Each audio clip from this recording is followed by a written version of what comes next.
vous suivrez entièrement la voie que l'Éternel, votre Dieu, vous a prescrite, afin que vous viviez et vous soyez heureux, afin que vous prolongiez vos jours dans le pays dont vous aurez la possession. Amen.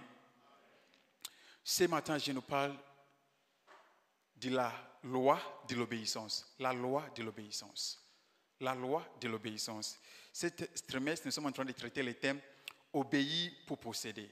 Ça veut dire que l'obéissance est une clé pour la possession, pour posséder quelque chose. Et nous avons traité les thèmes comme Jésus, notre modèle de l'obéissance, Abraham, notre modèle de l'obéissance, les défis de l'obéissance.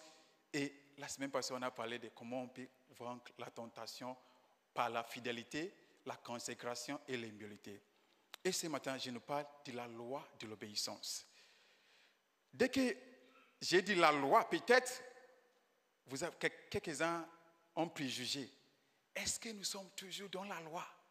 Est-ce qu'il va nous amener toujours dans la loi?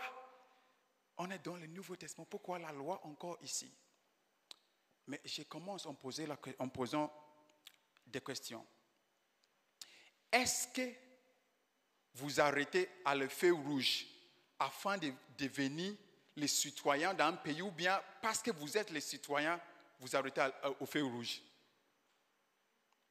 Est-ce que vous payez des impôts afin de devenir les citoyens, ou bien parce que vous êtes des citoyens, donc vous payez des impôts? Donc, la loi n'est pas forcément le légalisme. La loi est ce qui est mis en disposition afin d'assurer la réussite de quelque chose. Et en tant que des enfants de Dieu, nous nous trouvons dans un royaume où nous avons un roi. Et cette roi nous exige de lui obéir, de pratiquer l'obéissance. L'obéissance n'est pas forcément le légalisme. Et même si nous sommes en Christ, nous ne pouvons pas dire que Christ a tout fait, donc je n'obéis pas. Christ a tout payé, donc je n'obéis pas. L'obéissance subsiste toujours, soit dans l'Ancien Testament, soit dans le Nouveau Testament.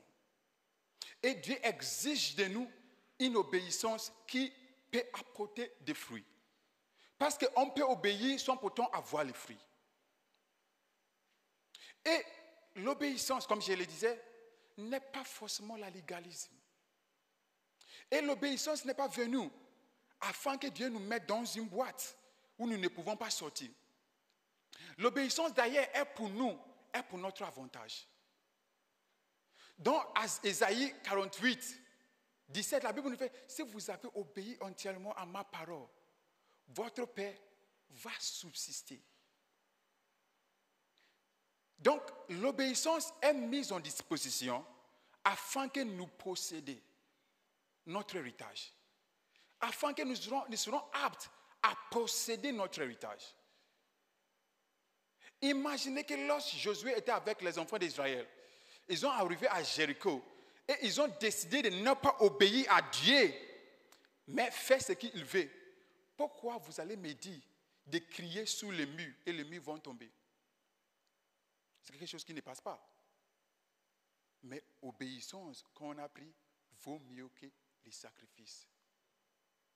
Josué était un général et il sait que cette muraille-là, on ne peut pas mettre cela à la terre sans pourtant faire quelque chose de physique. Mais Dieu dit, ne fais rien du tout, juste entoure cela 7 fois, ensuite pousser des cris. Donc, nous ne faisons pas l'obéissance, ou bien nous n'arrêtons pas à le feu rouge afin de devenir des citoyens d'un pays. Mais parce que nous sommes des citoyens, nous arrêtons à le feu rouge. Des fois, cette tendance à combattre le légalisme et on finit par chasser la loi qui est là pour notre réussite. Même, c'est pas nous ne voulons pas obéir à Dieu. C'est pas nous ne voulons pas obéir, mais obéissance à Dieu qui est la question. Lorsque nous prenons notre portable, si vous appuyez dessus, ça va éteindre. C'est une loi C'est lui qui a fabriqué le portable et l'a mis dedans. Donc, vous devez suivre cela pour le faire.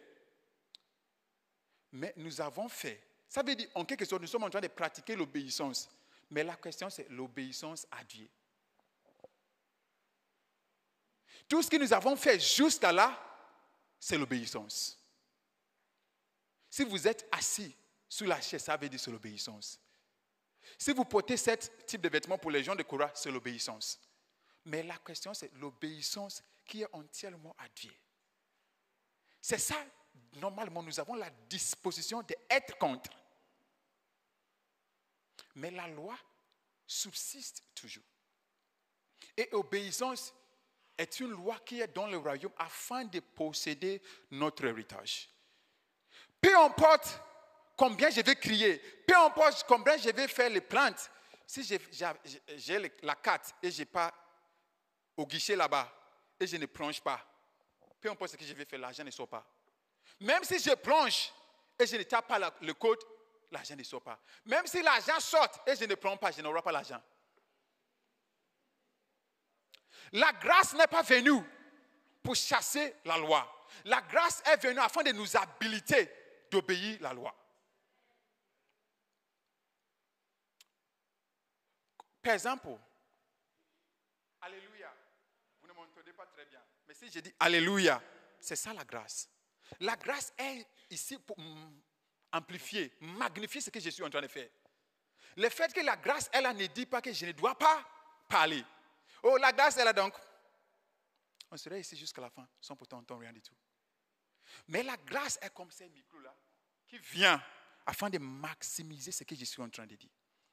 Donc, je n'ai pas la force d'obéir la parole moi-même. Mais à cause de la grâce de l'Éternel, je peux tout faire. C'est pourquoi l'apôtre Paul pouvait dire, je peux tout par celui qui me fortifie. Donc, obéissance maintenant est possible. Et d'ailleurs, on peut facile. Pourquoi? Nous avons la grâce. Et la grâce est dans notre disposition. La grâce est venue, le Saint-Esprit est venu afin d'obéir à Dieu. L'obéissance est une loi. Et lorsque nous avons cette compréhension, cette disposition que cela est une loi pour ma réussite, ça devient facile. La vie est compliquée, mais n'est pas assez compliquée si vous savez les lois qui sont établies pour la réussite de quelque chose. Si je vais allumer la lumière, je ne dois pas prier par rapport à cela. Je dois déclencher la truc et ça sera allumé. Même d'ailleurs, la prière aussi est une loi. Comme je le disais, la définition d'une loi, c'est un ensemble de règles qui sont mises en disposition pour la réussite de quoi que ce soit. Donc, dans chaque domaine, nous avons les lois, nous avons des règles. Donc, nous devons obéir à Dieu, nous devons avoir cette disposition que l'obéissance est là afin de posséder. L'obéissance est là afin d'avoir notre héritage. Imaginez Saül qui a décidé de ne pas obéir à Dieu. À la fin, il a perdu son héritage, qui est la royauté. Bien-aimé, l'obéissance coûte. Mais ce qui coûte plus d'obéissance, c'est désobéissance. Les deux ont des prix, mais le prix des obéissances coûte plus grand que ceux d'obéissance.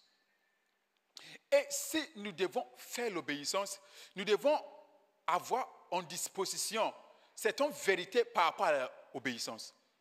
Une vérité, nous devons être toujours avec. C'est l'obéissance n'est jamais facile pour personne. Même Jésus dans le jardin, Luc 22, il a dit, Père, si cette coupe peut me dépasser, que cette coupe me dépasse. Mais non pas ma volonté, mais la tienne. Jésus qui était totalement Dieu, totalement l'homme, qui n'avait pas la nature pécheresse, il avait la nature humaine, mais pas la nature pécheresse. Mais lui, l'obéissance n'était pas facile pour lui. Donc ça veut dire que l'obéissance ne sera jamais facile pour nous. Mais ce qui facilite l'obéissance, c'est lorsqu'on a en vue la possession. Lorsque nous savons qu'il y a une possession qui est réservée pour nous, l'obéissance était facile pour Jésus. Pourquoi? Il avait devant lui la possession, ce qu'il pourra posséder. Hébreux 12, 3. Il a dit, en vue de la couronne qui était réservée pour lui, il a subi la croix. Donc Jésus n'a pas subi la croix, donc je dois subir la croix. Non, il avait en vue de lui la possession.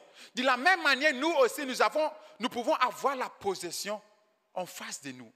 Ça, nous devons avoir cette conscience que si j'obéis à Dieu, il y a quelque chose que je vais posséder. Mais nous ne devons pas rendre cela une transaction. Que je dois t'obéir, donc tu dois me faire quelque chose. C'est notre Père. Et nous sommes dans un royaume.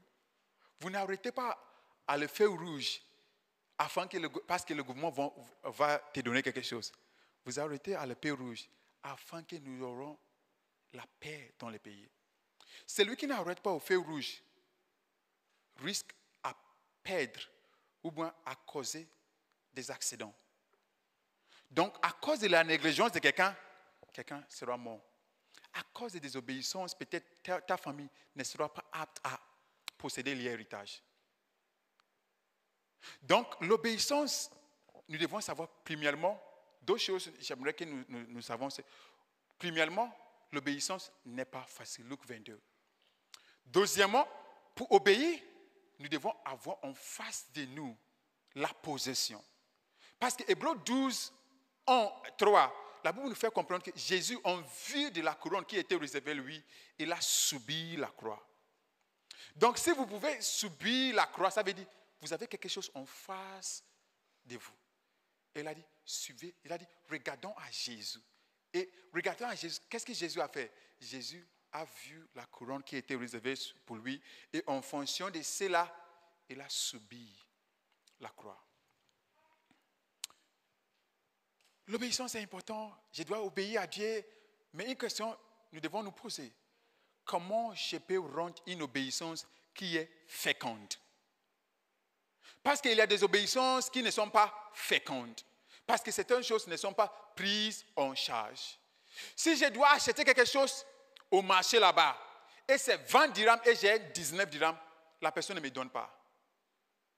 Même s'il me connaît, il ne me donne pas. Sauf s'il n'est pas un businessman. Les vrais businessmen, ils ne te donnent pas. Pas au Carrefour là-bas, ce n'est pas au marché Carrefour. Et vous disiez, oh, j'ai 19 dirhams, est-ce que vous pouvez me donner? Peu importe comment vous allez crier, la personne ne fait pas. Pourquoi? C'est 19 dirhams, c'est 19 dirhams. On ne négociait pas. De la même manière, on ne négociait pas des obéissances qui est féconde. Donc, je nous parle de cette chose qui rendent, ou bien cette caractéristique d'une obéissance qui est féconde. La première caractéristique, c'est l'obéissance qui est féconde. Est cette obéissance où nous sommes totalement soumis à Dieu, complètement soumis à Dieu. Comme Jésus disait, non pas ma volonté, mais la tienne. Luc 22, 42. Non pas ma volonté, mais la tienne. Ça veut dire, je reconnais que c'est difficile, mais la tienne. C'est une disposition que nous devons avoir. Que peu importe ce que Dieu me dira, je le ferai. C'est une conviction que nous devons avoir. Que Dieu est tout sage. Il connaît tout. Et tout ce qu'il va me dire, même si c'est la sombre, quelque chose pour moi. C'est la sombre, hors de question pour moi. Je crois premièrement que Dieu est tout sage. Et vu qu'il est tout sage, tout ce qu'il dit, il sait la fin avant de dire cela. Donc, je suis entièrement soumis à lui. C'est une disposition que nous devons avoir. Parce que cela précède l'obéissance. C'est le fait d'être docile. Dans Ésaïe 1, 19, la Bible nous fait comprendre que si vous avez la bonne volonté et vous pratiquez l'obéissance, vous allez manger la bonne part du pays. Si vous avez la bonne volonté, version d'habit, si vous avez la bonne volonté et vous faites l'obéissance. Donc c'est la précède où vous êtes dans cette disposition, dit, peu importe ce qu'il me dira, je le ferai. Même si je ne comprends pas, je le ferai. Parce que ce n'est pas tout ce qu'il va nous dire, nous allons comprendre. Donc, sois soumis entièrement à la volonté de Dieu. Dans cette disposition, que tout ce qu'il me dira, je le ferai. Tout ce qu'il me dira, je le ferai. Même si je ne comprends pas, même si je comprends, je le ferai. La deuxième chose d'une obéissance qui est féconde, c'est cette obéissance est fondée sous la foi. La Bible dit, nous ne marchons pas par ce que nous voyons, mais nous marchons par la foi. La Bible nous fait comprendre dans Hébreux 11, 8, que Abraham, lorsque Dieu l'a appelé, il n'a pas vu là où il était en train de partir, mais en basant sur la foi, il a obéi à la voix de Dieu. Une obéissance qui est féconde ne cherche pas à toujours comprendre, à comprendre tout, mais cherche à savoir que c'est lui qui a parlé. Donc je dois obéir en basant sur la foi. Je n'obéis pas parce que je sais tout. J'obéis parce que je base sur la foi. Je n'obéis pas parce que j'ai la force. J'obéis parce qu'il m'a dit. Parce que la Bible nous fait comprendre dans Apocalypse 2 et Apocalypse 3, lorsqu'elle parle aux 7 églises, elle a dit, vous avez payé de force, mais vous avez gardé ma parole. Vous avez payé de force, mais vous avez gardé ma parole. Donc, une obéissance qui est féconde, deuxièmement, est fondée sur la foi. Une obéissance qui est féconde est immédiate et délibérée. Ça veut dire, lorsque Dieu te dit de faire telle chose, il faut le faire au moment où Dieu a prévu que vous faites la chose. Lorsque Dieu a exigé à Abraham, dans Genèse 22, 1 à 3, il a demandé à Abraham, donne-moi Isaac, sacrifiez Isaac pour moi. La Bible nous fait comprendre, le lendemain, Abraham a pris Isaac, on y va. Dieu, à chaque chose, il a choisi le moment qu'il veut que la chose se passe. Ce n'est pas nous qui décidons quand est-ce que nous allons obéir à Dieu. C'est lui qui veut que la chose soit faite. Est-ce que si on fait l'examen et on finit, et après avoir fini, le prof, après avoir ramassé tous les papiers, et vous disiez que c'est maintenant j'ai fini, il ne prend pas les papiers. Même si vous avez la bonne réponse, même si vous avez obéi, cela ne sera pas fécond, cela n'apporte pas de fruits. De la même chose, oui, Dieu m'a dit de faire la chose, mais est-ce que vous avez fait cela au moment voulu? Donc, vous avez fait la chose, Dieu t'a exigé de faire, mais ce n'est pas au moment voulu que tu as fait. Et cela coûte très cher. Imaginez, j'ai utilisé un exemple dans le physique. Le taux des dollars et des francs CFA, parce que beaucoup parmi nous sont du monde francophone. Donc, des francs CFA changent, cela n'est pas stable. Donc, imaginez que Dieu te dit imaginez que vous devez changer les francs CFA à dollars. Et vous décidez, peut-être, aujourd'hui, le taux est très bien. Et vous ne faites pas aujourd'hui, vous faites les mains, ça sera barre. Donc, même si vous avez changé, mais vous n'avez pas la récompense que vous voulez.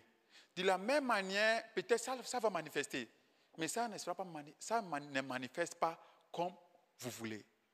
Peut-être Dieu t'a dit de prier 7 heures par jour.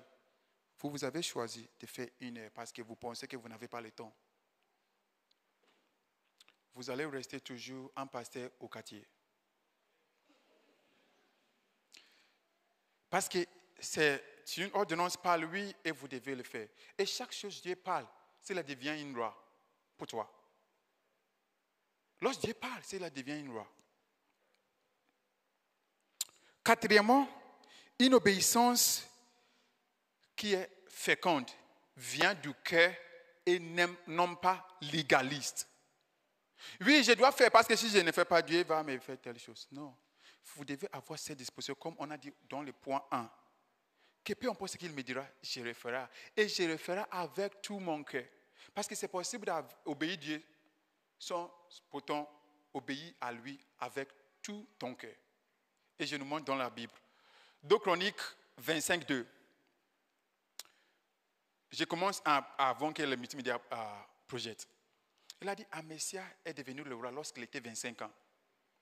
Et dans les deux, la Bible nous fait comprendre que Amasya a obéi à Dieu. Il a fait tout ce qui est droit aux yeux de Dieu, mais n'a pas fait avec tout son cœur.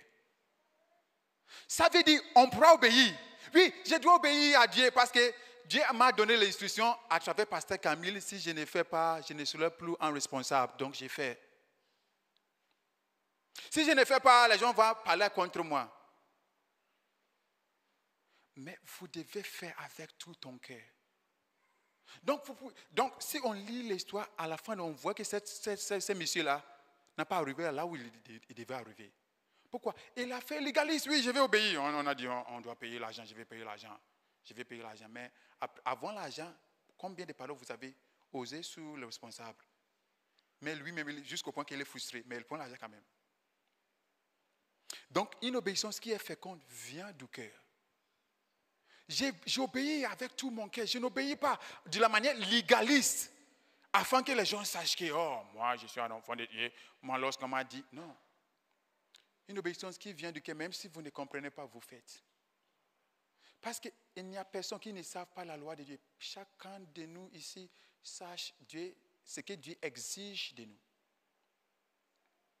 Parce que dans Jérémie 31 à 23, 31 à 33, la Bible nous dit, je ferai une autre alliance pour vos enfants et je mettrai les lois dans leur cœur. Donc les lois sont en nous. Donc une obéissance qui est féconde vient du cœur. Cinquièmement, une obéissance qui est féconde doit être joyeuse et volontaire. Doit être joyeuse et volontaire. Somme 48, la Bible nous fait comprendre que poussé par les joies, on pourra engager la parole de Dieu. Et lorsqu'on obéit sans la joie, l'obéissance devient difficile. Parce qu'on pourra être toujours joyeux. Parce que la Bible dit quoi? Soyez toujours joyeux. En Thessaloniciens 5. Soyons toujours joyeux. Donc, nous devons, lorsque je viens à l'église pour servir à Dieu, lorsque je viens à l'église pour chanter, je chante avec la joie. Mais je ne chante pas avec le visage fermé, frustré en moi, et à la fin, quelqu'un sort du culte avec frustration. Mais elle est venue pour recevoir la parole de Dieu. Mais pourquoi? C'est vous qui portez la frustration et vous allez transmettre à cette personne. Et en tant que ministre, nous devons toujours servir Dieu avec la joie. Soyons toujours joyeux. Parce que lorsque nous obéissons, nous n'obéissons pas parce que nous comprenons tout. Nous faisons l'obéissance parce que c'est lui qui a exigé de nous est tout sage. C'est lui qui a exigé de nous est bon plus que tout le monde. Sixièmement, une obéissance qui est féconde doit être consistante et persistante. Consistante et persistante. Galates 6, 9, la Bible nous fait comprendre que si vous ne arrêtez pas de faire le bien, vous allez recevoir la récompense au moment prévu ou bien au moment voulu. Vous avez obéi à Dieu tout au long de l'année, mais c'est moins 10, vous avez décidé de ne pas obéir à Dieu. C'est aujourd'hui Dieu va manifester. S'il manifeste, est-ce que vous aurez la récompense? Vous avez répondu à la question, mais est-ce que vous avez soumis les papiers au professeur? Persistez jusqu'à soumettre le papier au prof. L'obéissance doit être constante et persistante. Hébreux 10, 37 à 38. Hébreux 10, 37 à 38. Hébreux 10, 37 à 38.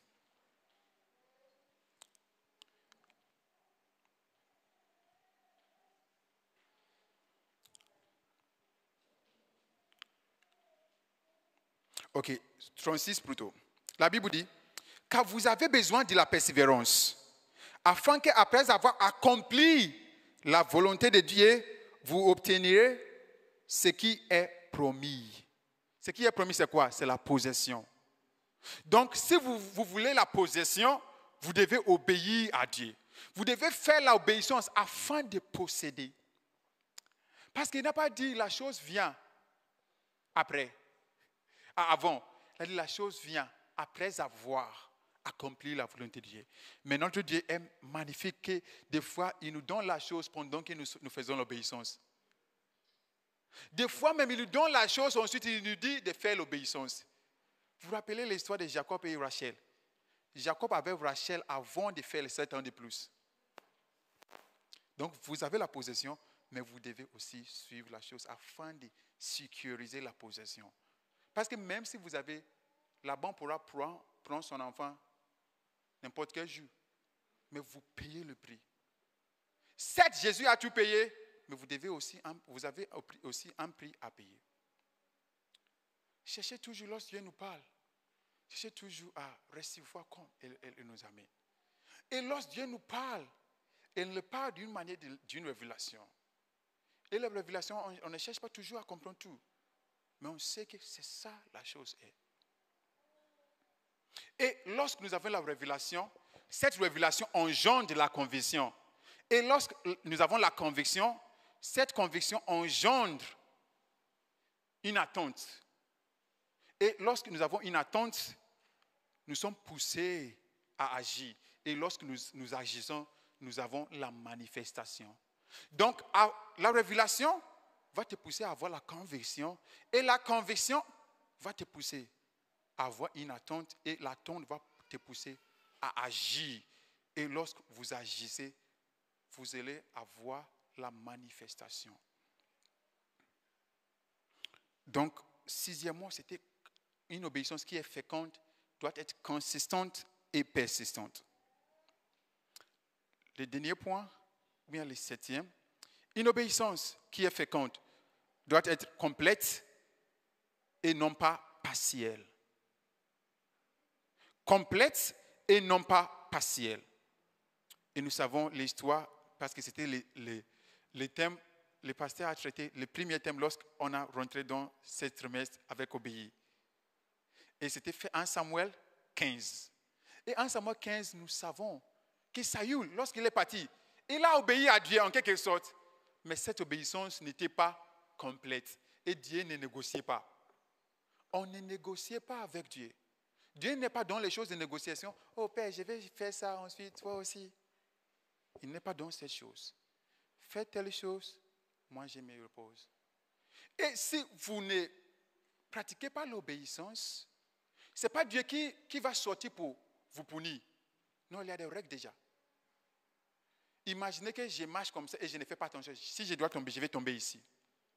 Je vais tomber même si j'ai prié. Est-ce que c'est Dieu qui doit venir pour me prendre et me jeter sous le sol? Non.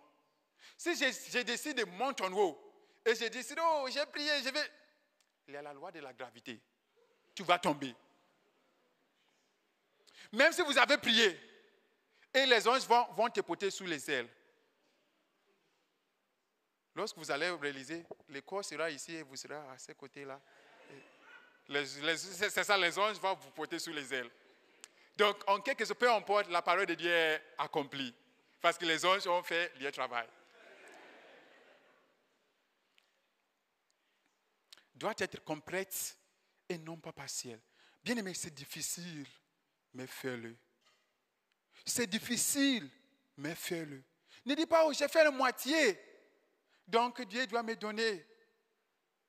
Rappelons notre grand frère, Saül. Oui, il a tué tout le monde, mais la vie là, ces blébis-là, c'est bien.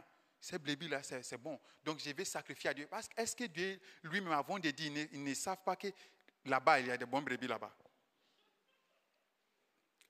Dieu sait tout.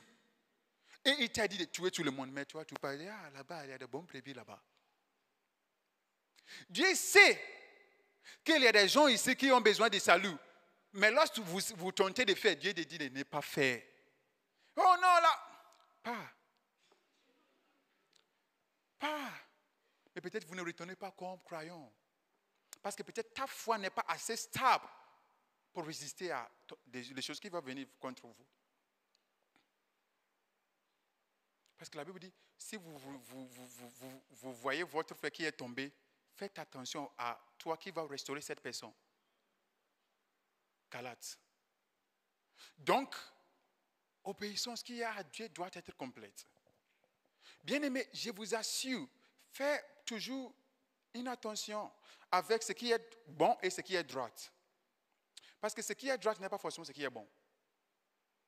Ce qui est bon n'est pas forcément ce qui est droit. Mais ce qui est droit est forcément bon parce que c'est Dieu qui a exigé de cela. Il y a un niveau, vous n'avez pas le combat avec mauvais et ce qui est bon. Vous avez sorti de cette étape et vous restez au niveau où vous avez le défi entre ce qui est droit et ce qui est bon. Et ce qui est bon ne t'aide pas que ce qui est droit. Ce qui est bon ne t'aide pas que ce qui est droit. Par exemple, vous avez décidé, oui, franc CFA aussi est l'argent, donc vous avez apporté le franc CFA au Maroc ici. Vous allez l'utiliser pour faire quoi? C'est la question. C'est aussi l'argent. Mais tu es exigé de changer cela avant de venir ici. Mais vous, c'est aussi l'argent, nous aussi, nous sommes africains, pas d'africanisme. Amen, c'est là au Maroc ici, vous allez voir que cela ne marche pas. Fais comme il t'a exigé de faire. Il sait pourquoi il est en train de faire cela. Il sait pourquoi il est en train de faire cela. Juste faire. Il y a l'une des miracles, à chaque fois que j'ai lu, c'est la méthode. Comment vous pouvez me dire de prendre l'eau qu'on a mis là-bas pour laver les pieds, pour donner à quelqu'un qui est en train de l'MC d'un programme, comme le vent. Prendre l'eau, donne à quelqu'un comme le vent. Est-ce que vous savez combien de risques il y a dedans? Mais la mère de Jésus, dans Jean 2,5, il a dit, faites tout ce qu'il vous dira. Faites tout ce que Dieu vous dira. Il n'a pas dit, faites ce que vous voulez. Faites tout ce que Dieu vous dira. Parce qu'il y a toujours ce que vous voulez. Mais faites tout ce que Dieu vous dira. Faites tout ce que Dieu vous dira. Les instructions n'ont pas toujours facile. Mais fais-le comme il fait. Fais-le comme il fait. Et sache que Dieu va t'assurer la manifestation. Parce qu'il a dit, je veille sur ma parole afin de l'accomplir. Jérémie 1,12. Je veille sur ma parole afin de l'accomplir. Mais il n'accomplit pas la parole avant que tu accomplis sa volonté. L'obéissance. Des fois, nous cherchons le poids dans le monde spirituel. Ce n'est pas seule la prière qui te donne le poids dans le monde spirituel, c'est l'obéissance. Parce que vous pouvez manifester la puissance, mais vous n'aurez pas le poids dans le monde spirituel, même si vous avez prié. Mais lorsque vous êtes dans cette disposition d'obéir à Dieu, cela augmente ton poids dans le monde spirituel. Tu augmentes ton poids dans le monde spirituel. Bien-aimé, Dieu a exigé une chose de nous. Et la chose qu'il a exigée de nous, c'est l'obéissance. Je nous donne 3 choses qui vont nous faciliter l'obéissance à Dieu. La première chose, c'est connaître la parole de Dieu. Parce que lorsque la voix vive de Dieu te parle, si vous connaissez assez, ou bien vous connaissez la parole de Dieu, toujours la parole de Dieu vient pour fortifier. C'est parce que l'esprit et la parole est un. Donc, ce que l'esprit t'a dit, la parole vient pour fortifier cela. J'ai vu des expériences où quelqu'un m'a donné le croissant, mais le Saint-Esprit dit ne mange pas. Croissant, juste croissant. Croissant, c'est quoi? Mais Dieu m'a dit ne mange pas le croissant. Et j'ai commencé à chercher dans mon esprit quelle écriture nous dit de ne pas manger le croissant. Parce que le croissant, c'est le croissant. Et aussi, j'aime les croissants. Mais Dieu a insisté que j'ai le pain dans mon sac. Il vaut mieux que je mange mon pain au lieu de manger le croissant de la personne.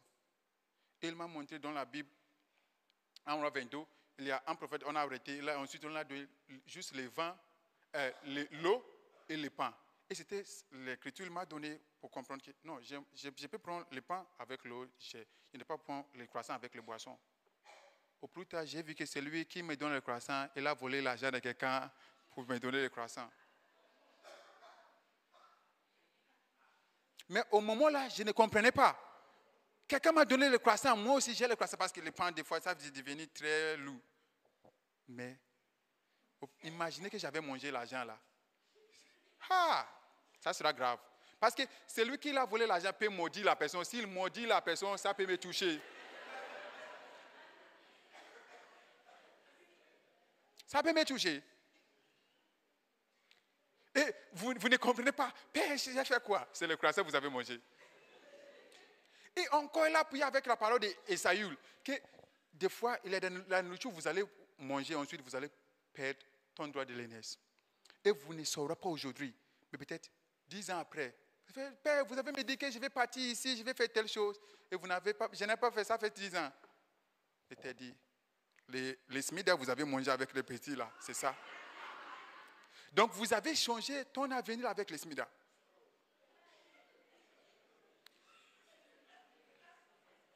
Donc, faisons attention à ce que Dieu nous dit.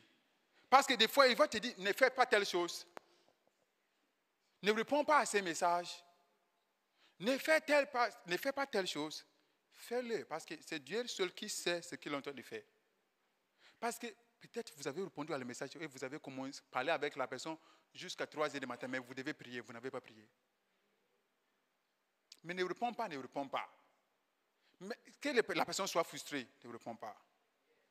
Parce que je ne peux pas frustrer Dieu afin de te plaire. Donc je te frustre afin de plaire à Dieu. Les gens ne seront pas toujours contents. Deuxièmement, c'est de prier et chercher la force de Dieu. Parce que des fois, Dieu nous dit de faire certaines choses, c'est difficile. Mais lorsque vous partez dans la prière, c'est en ce moment-là, il commence à t'éclairer pourquoi je te dis de faire telle chose. Pourquoi il te dit de faire telle chose. L'obéissance à Dieu vaut mieux. Pourquoi il te dit de faire telle chose. Donc, dans la prière, il t'éclaire. Dans la prière, il te donne la force. Il a dit, cherchez toujours la force de l'Éternel. Cherchez toujours la force de l'Éternel. Et la troisième point, qui est en lien avec le troisième point de la semaine passée, est l'humilité. J'ai paraphrase qui dit, sache que Dieu est tout sage. Lorsque vous êtes convaincu que Dieu est tout sage, tout est fini. Parce que si je suis devant quelqu'un qui est sage que moi, est-ce que j'obéis à ma parole ou bien j'obéis à celui qui est sage que moi? Si on fait l'examen, est-ce qu'on note avec ton papier ou bien on note avec la réponse du prof? Donc, j'aligne avec ce que Dieu veut. C'est l'une des choses qui a facilité l'obéissance pour moi. Je me suis assis, convaincu, écrit plusieurs fois sur mon portable. Dieu est sage, Dieu est sage, Dieu est sage. Plusieurs fois. C'est la calque ici. Que Dieu est tout sage. Donc, il ne me dit pas n'importe quoi. Il me dit de faire ce que je dois faire. Et je le ferai. Dieu est tout sage. L'humilité nous aide à obéir à Dieu. Même si nous ne comprenons pas. Même si cela ne sont pas logiques pour nous. Comment Jean-Baptiste peut baptiser Jésus? Malgré qu'il sait que Jésus, c'est lui qui est le souverain. Comment un responsable peut aller chez un membre pour prier pour lui? Mais peut-être c'est la voix de Dieu pour toi. Et il faut le faire, même si vous ne comprenez pas. Dieu veut que nous pratiquions l'obéissance. Qui aime Jésus ici? Qui aime Jésus ici? Jésus nous a dit, si vous m'aimez, obéissez à ma parole. Jean 14, 15. Amen. Nous allons prier. L'obéissance n'est jamais facile. Je ne sais pas à quel temps, quel moment, mais une chose Dieu me dit de partager avec vous, c'est Dieu ne se soucie pas du passé si vous êtes prête à faire ce qu'il t'exige de faire aujourd'hui. Oublie le passé. Comme il a dit, aujourd'hui, si vous entendez sa voix, obéissez à sa parole.